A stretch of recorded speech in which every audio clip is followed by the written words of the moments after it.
Oi, oi, oi, everybody, and welcome back to another video. I hope you've got your water and had a great day so far. Today, we're going to be discussing some coveted information, how to counter Swifts. These are tips, of course, and to cover my own ass, I'll say that these offer no guarantees. If implemented properly, these should lessen the stress that is thrust upon your shoulders by a good squad of survivors, but please let it be known that it takes time, practice, and a cool demeanor to handle these moments. I promise you nothing without the effort put in. Without further ado, let's hop right on in. First of all, what is a SWIF and why does it matter? A SWIF is a survive with friends. In Dead by Daylight, survivor friends can lobby together to go against their killer rival. In some cases, this involves these teams also having some sort of organized communication via Discord, voice channels, etc. One thing I often see in Dead by Daylight is killers talking about being unable to win because survive with friends squads are just too strong, overpowered, etc. And there is some truth to this. Survive with friends squads are often more organized than your average solo queue groups and their accompanying Nintendo Switches. But do not fear, survive with friends groups are often greedier, going for more sabotaged hooks, flashlight saves, and grouping up a lot more as well, which gives you killers the opportunity to rise. All of that being said, here are my tips on countering a SWIF. Tip number 1, 3-gen. Look, I think you guys are sick of hearing me talk about 3-gens, but this is incredibly important. We have a deep dive video here on how to 3-gen, but ideally, when you spawn into a match, you want to take a quick spin and identify generators that are clustered up. These are the gens that you would probably want to defend into the late game, and you would want to identify the gens that are spread out or are too far away from the cluster, and these gens are generally not worth defending too hard. In most Dead by Daylight matches, your first 1 or 2 gens are going to go pretty quick. You may only get 1 or 2 hooks during this time period, but that is okay, because if you 3-gen properly, you've thought about your late game in the early game. And as time goes on and gens get done, survivors will start grouping up closer and closer to each other, allowing you to have more hook pressure, slug pressure, and gen pressure. This will mean that most games start to grind to a halt for survivors around the 2 gens remaining mark. Alright, so 3-gen, your survivors think about your late game early. Tip number 2, be careful with your chase time. This sounds obvious, but it's imperative that you find a survivor fairly quickly, and that you don't ever overextend your chases. Killers complain a lot about gens being rushed, but if you're chasing one person, what are the other 3 survivors really supposed to do besides their objective? Efficient chasing is the key to preventing gens from going too fast. You want to stick to about the 15-45 rule, which I outline in this video right here. Ideally, landing your first hit within roughly 15 seconds and getting your second hit within 45 seconds. If you can't get your second hit and get the down, you hopefully have broken a pallet or 2 and can move on to pressure generators or pressure other people. If you can create dead zones throughout the map while also getting hook states, the dwindling resources make it harder for survivors to last while busting your late game 3-gen. So keep all of this in mind. Of course, there's a really fine line between overcommitting to chases and undercommitting to chases. If you hit somebody and then they loop you for another 15 seconds, you don't want to just leave that.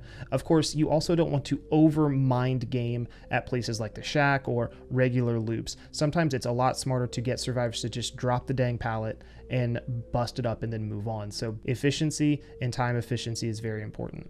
Tip number 3, patience before pickup. Surely, a survivor has stepped out of the shadows with a flashlight, blinding you as you pick up their teammate and allowing their friend to escape. No, this isn't toxic, it's gameplay. And it's gameplay you can work around quite easily without wasting a perk slot.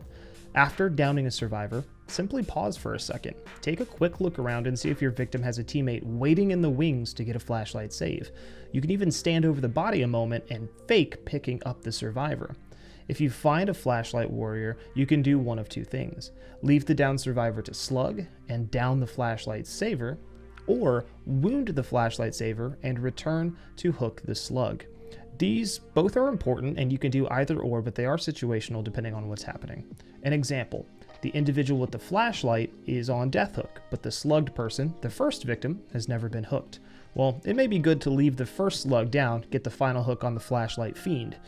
This little bit of patience and forethought will cause huge survivor errors and alleviate a lot of pressure off of your shoulders, just thinking a little bit before you do the pickup. And as sort of an aside to preventing flashlight saves, if you can face right into a wall, or if you know where the flashlight saver is coming from and you can turn away from them real quick and prevent them from being able to get into position fast enough, even these little movements are going to help you prevent flashlight saves. Like I said, I think slugging and going after them is the best, but in some cases you need that quick hook, then you can just turn away or turn into a wall. Tip number 4 is body blocking. You've probably seen this multiple times, especially as you rank up, but survivors body blocking the hook while you have one of their teammates slung over your shoulder like a backpack. There's a lot that goes into this, but strap in.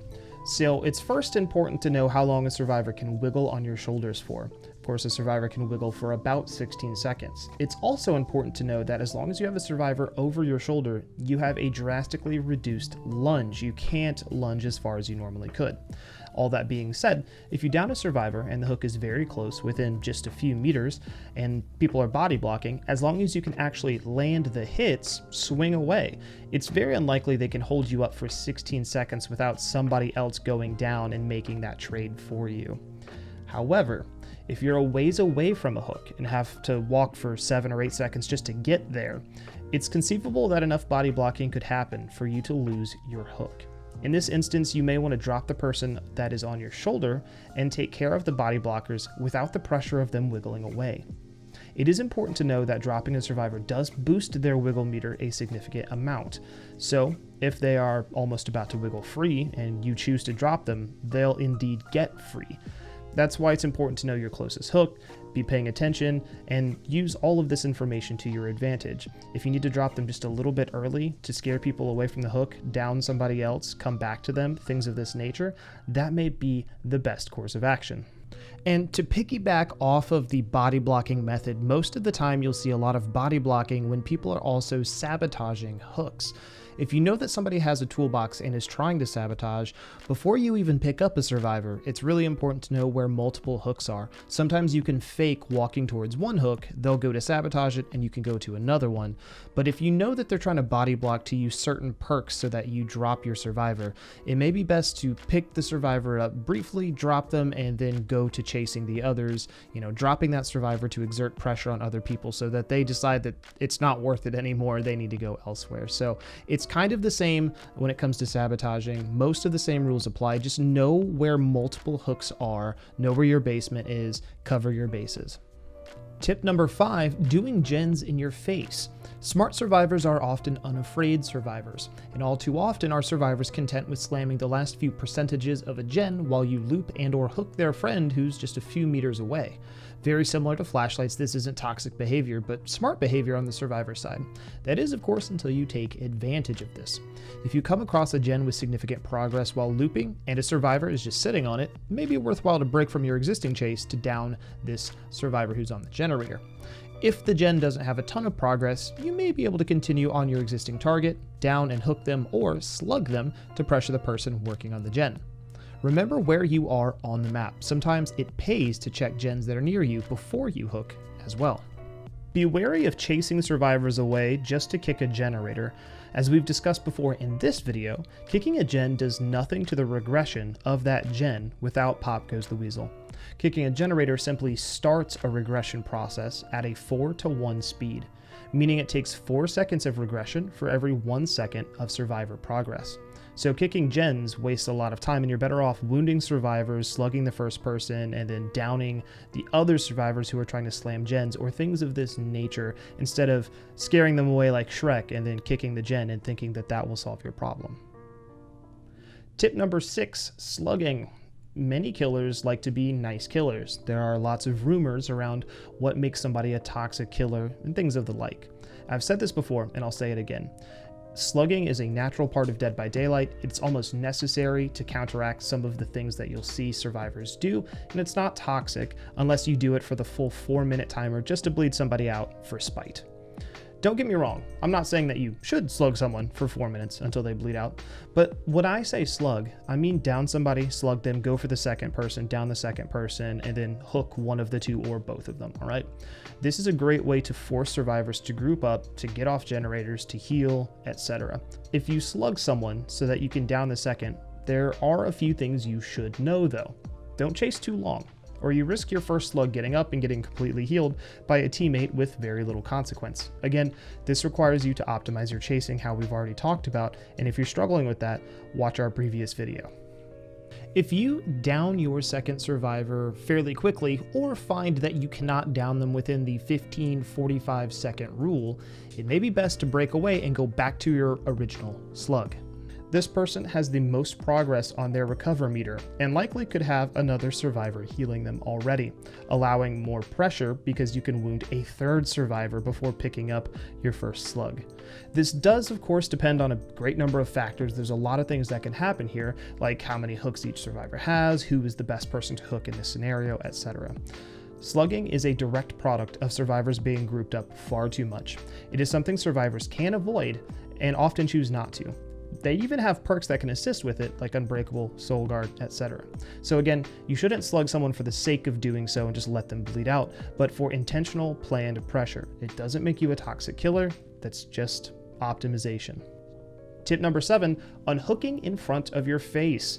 This one varies from person to person, but there are a few rules I personally use with regards to unhooks at close proximity. And first is, when you see multiple survivors swarming a hook, this is good news for you. This generally means that not too many people are on generators. If you see one person on the hook and then 2 other people trying to unhook, well, that's good. Only one person could be doing a gen, so remember to keep your cool in these scenarios. But if a survivor is wounded and they go to unhook their teammate, I usually will down the unhooker and then chase the unhooked individual.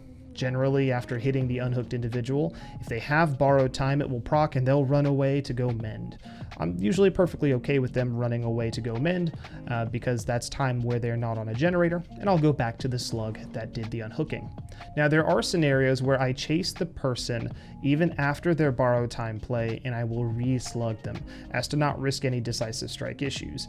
After I slug them, I'll go back to the first person, pick them up, hook them, etc. These times greatly depend though on where they're running, how many gens are left, how much time I can afford to waste, how much pressure I need to exert, how many people are already dead, and things of this nature.